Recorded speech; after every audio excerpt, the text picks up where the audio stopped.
Okay, have a listen to this kick drum.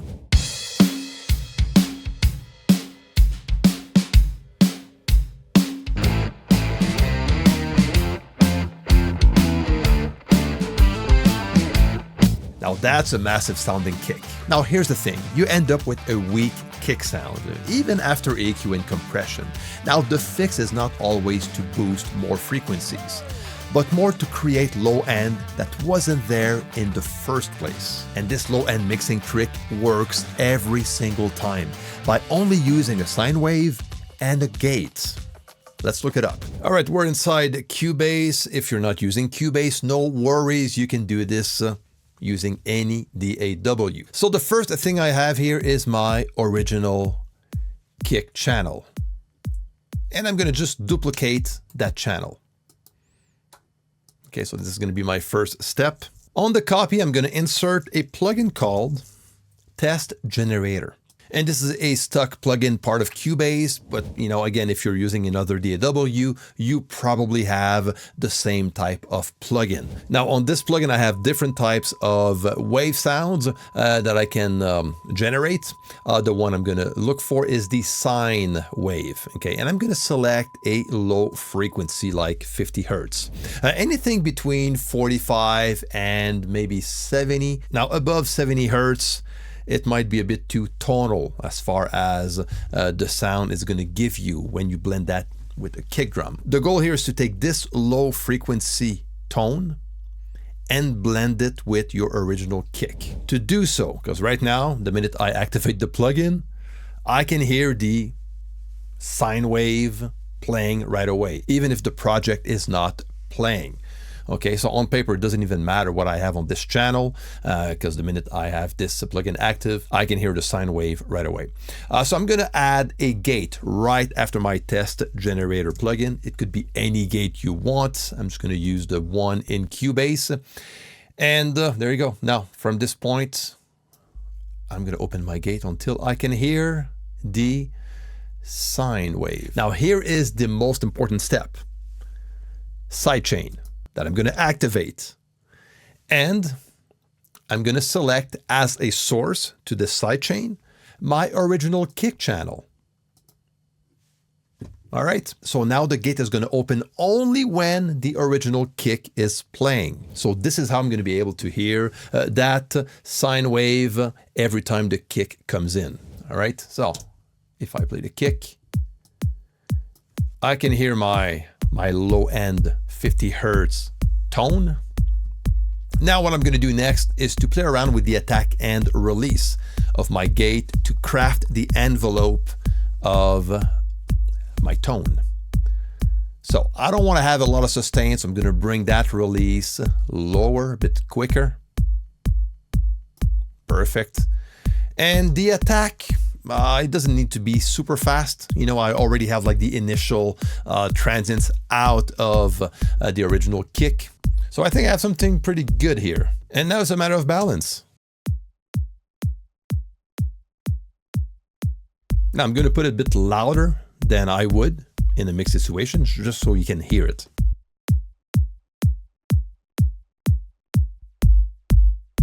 Okay, cool. So I think these settings work pretty well.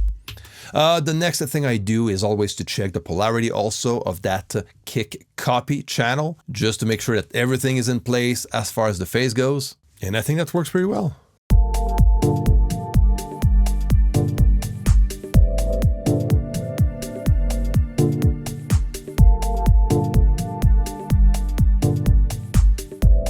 Now, you don't need to add a lot for this to be effective. Just a bit of that low-end sine tone is gonna do the trick, okay? Just to add a bit more fatness and heaviness to the original kick drum. From this point, you can also test other frequencies. Now went to 50 Hertz. Let's go to 60. A bit of a higher tone. Might be a bit too high for this song, but what if I try 70? All right, a bit high. And the higher you go, the more of a tonal effect you will get also. Okay, so if you stay at especially between 45 and 60, you're going to be able to use that range of frequencies like on almost everything. But you can also enter a specific note, to match the key of the song, or maybe a common note you have on the production. Okay, and you can actually match it. Now, in the case of the test generator in CUBASE, if I double click on my frequency adjustment value, on top of adding the exact frequency number, I can add a note. For example, G0. And there you go. This is going to end up at 49 Hertz.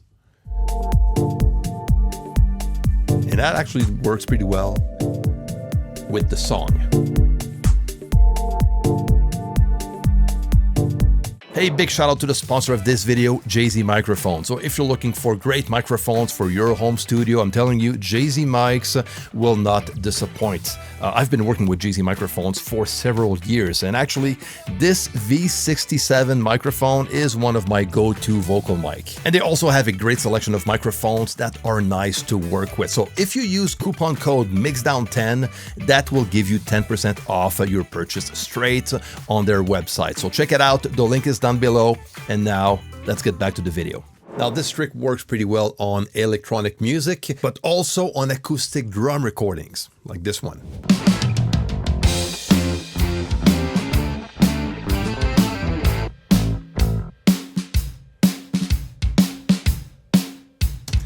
Okay, so I have the kick drum right here.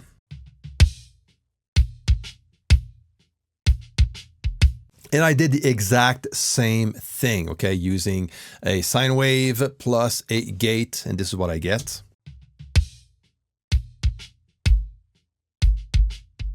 Nice. That sounds pretty huge. I kind of like that. The whole drum sound.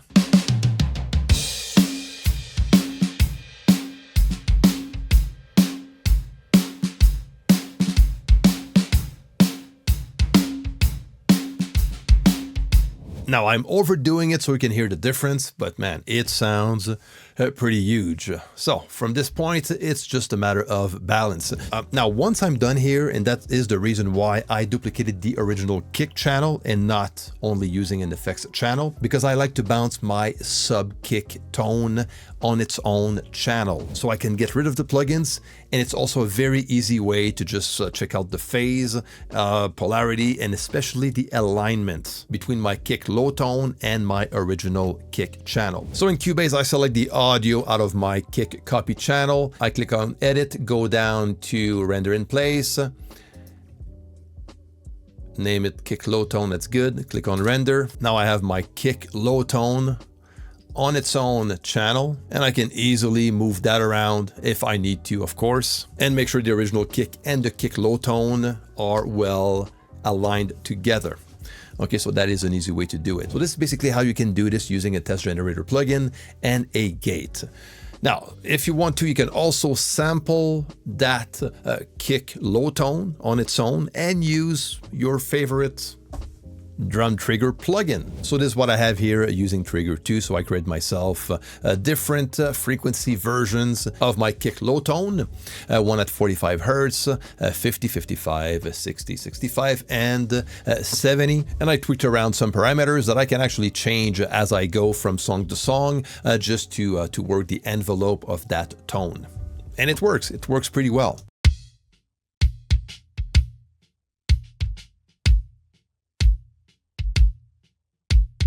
There you go. That's simple. I did the same with InTrigger by Waves, same type of plugin. And again, I have a bunch of samples at different frequencies loaded on this one. And I just pick and choose what I want and let it go. Nice. And, and then tweak around with the envelope and all those settings you can find on these plugins.